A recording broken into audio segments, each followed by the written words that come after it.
Assalamualaikum warahmatullahi wabarakatuh. Saya perwakilan kelompok 10. Sebelum saya memasuki materi, saya akan membacakan nama kelompok saya. Sri Maharani, Heni Wiyandari, dan saya sendiri Prastiwijayu dan Randy Miller.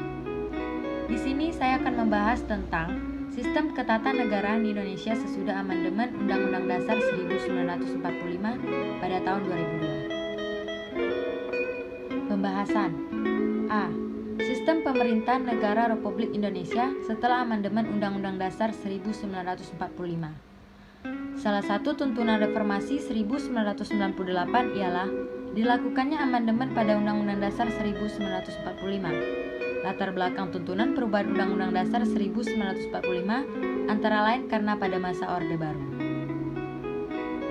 Kekuasaan tertinggi di tangan MPR, namun kenyataannya bukan di tangan rakyat.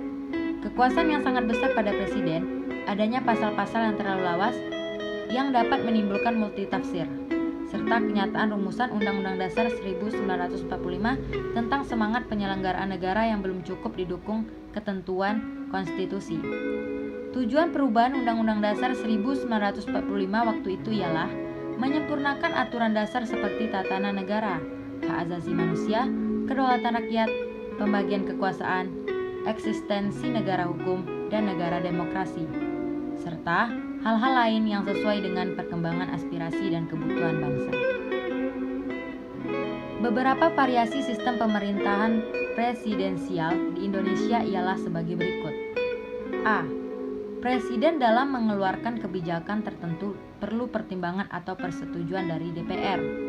B. Parlemen mendapat kekuasaan yang lebih besar dalam membentuk undang-undang dan hak anggaran. C. Presiden sewaktu-waktu bisa diberhentikan oleh MPR atas usul dari DPR.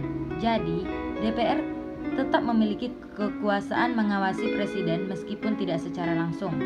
D. Presiden dalam mengangkat penjabat negara perlu persetujuan dan pertimbangan DPR. Dan sekarang, negara kita menganut sistem pemerintahan presidensial yang dimulai dari tahun 1998 sampai sekarang.